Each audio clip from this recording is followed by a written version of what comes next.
Coach, starting off, obviously very different fall season for you guys.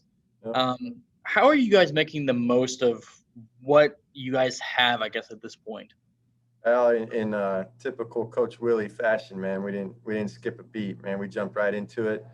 As soon as they let us start practicing, we got after it, and we're going 3 days a week right now, every other day, Tuesday, Thursday, Saturday, doing our best to meet the distancing guidelines and some of the other protocols, but um, we're just laying it out there. It looks no different than a fall ball training camp practice, getting ready for your first game. It's we're just cutting it loose and getting the kids out there and moving around and playing and learning and getting better. And um, that's about as good an approach as I think you could take, and making the most of it, and then you still got the rumors flying around. There may be some late games here in the fall coming around the corner, possibly, who knows? That's way above my pay grade, but um, I think the kids are holding out that hope and, hoping that they get the opportunity to line up and compete against somebody. So there's still enough there to get excited about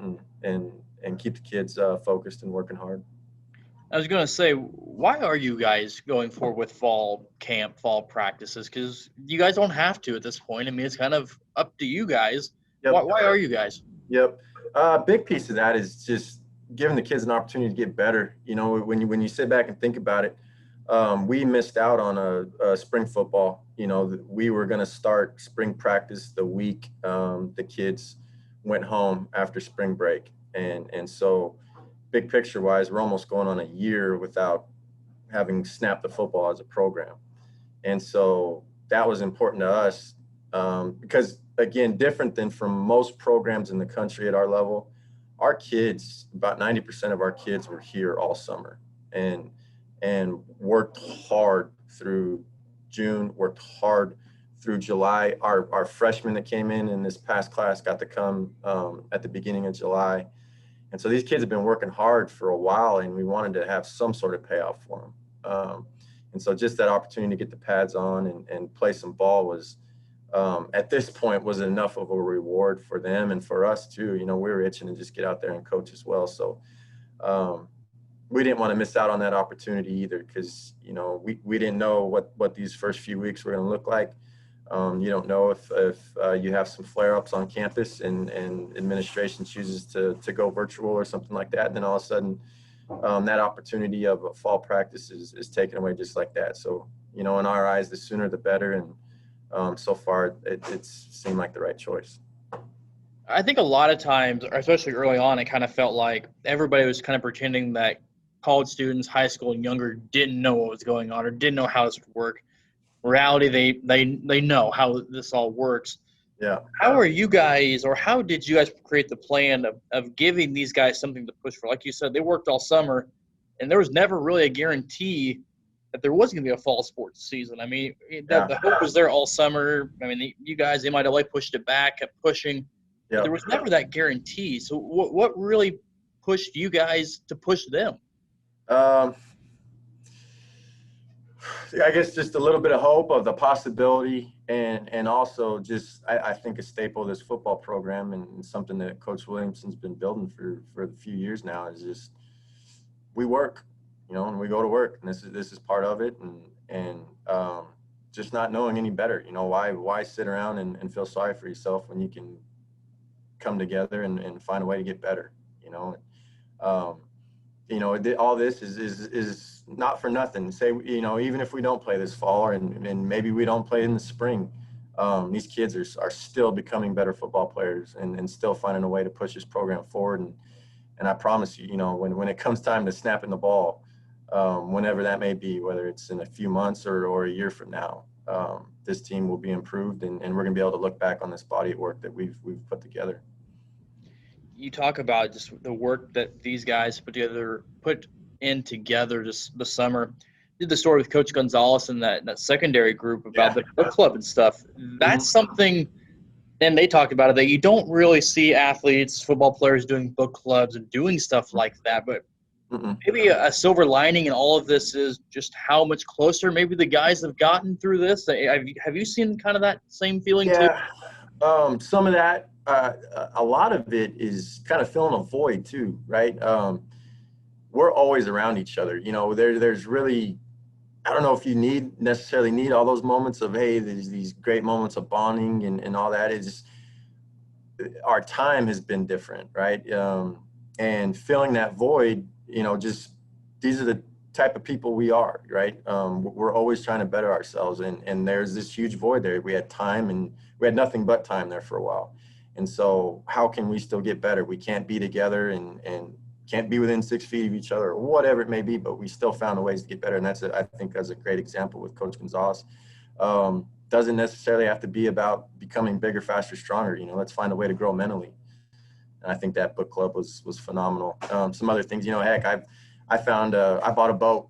I bought a 15-foot John boat, and took a handful of kids out this summer bass fishing here on some of the local conservation lakes. And a lot of these we got a handful of guys that enjoy fishing, and they do a bunch of bank fishing in the summer.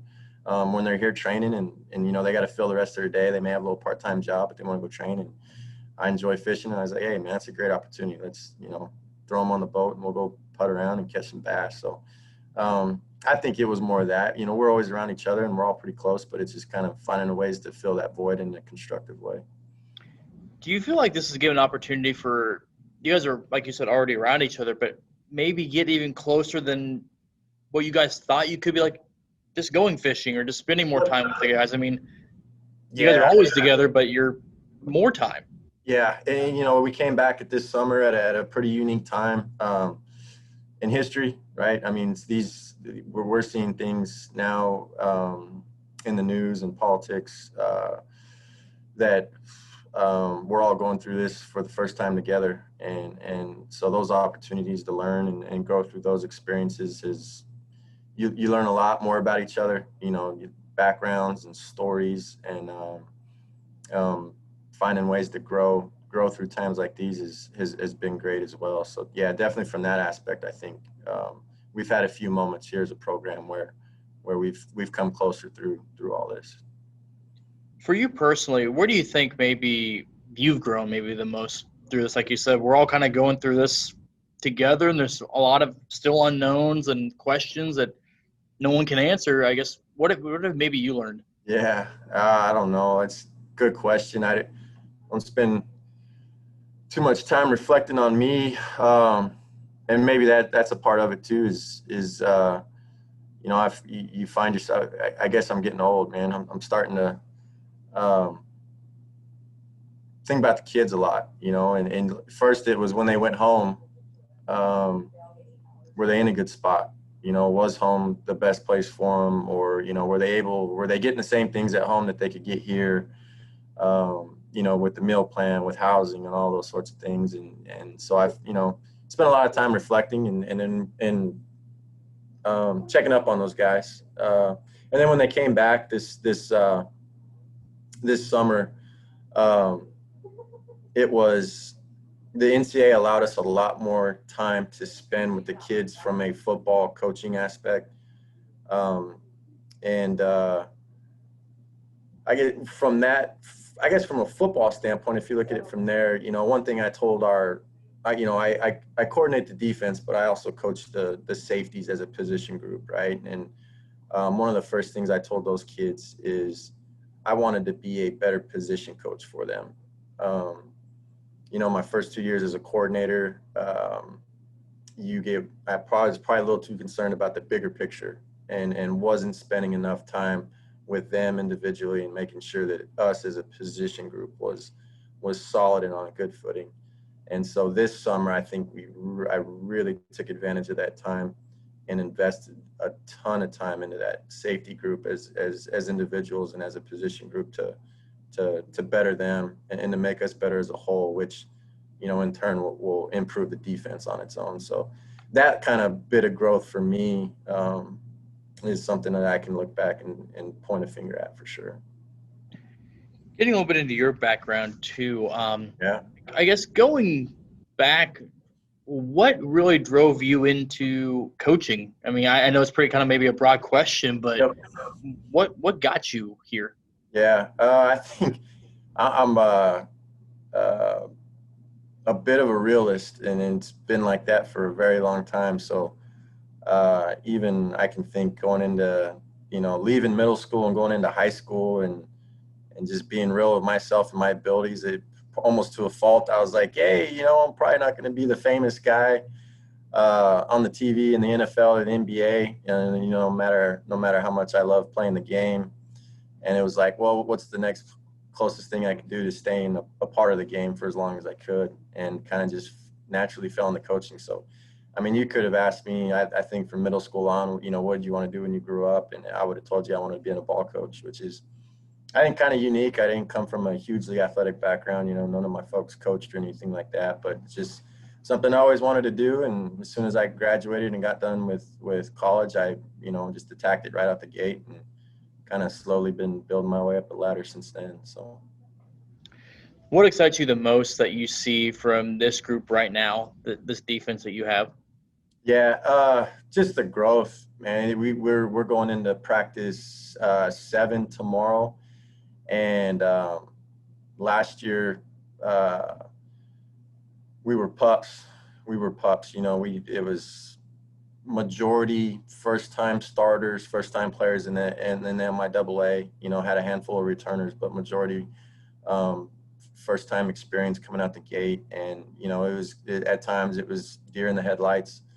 A lot of growing, and we improved a ton last year. But we the growth we had from the last football game back in December to where we're at now has been unbelievable. Even through these trying times, these kids are asking questions that they've never asked, understanding things that they've never understood before. So that's been um, that's been the biggest thing I've seen so far. How important do you think it could be? I don't want to say will because we don't know what's going to happen, but if there is some type of season, how important maybe is that for the kids? I mean, the eligibility is still going to be there, but there's still a lot of Yeah, things to work out from that part. But I mean, yeah. how important would that be? I think at the end of the day, when you don't look at it from eligibility or the season doesn't matter. I doubt a football coach is going to get fired for the win-loss record this year. Um, and there's not going to be a championship to play for. But when it boils down to it, um, we got 120, at least 120 dudes on this roster that just love to compete, right? Just bare bones compete. We could go play 5-on-5 basketball right now. We could go play a 7-on-7 tournament. We just want to compete, and we want to test ourselves against whoever's willing to show up. And so at the end of the day, just an opportunity for the kids to compete is kind of the prize that we're all looking at right now.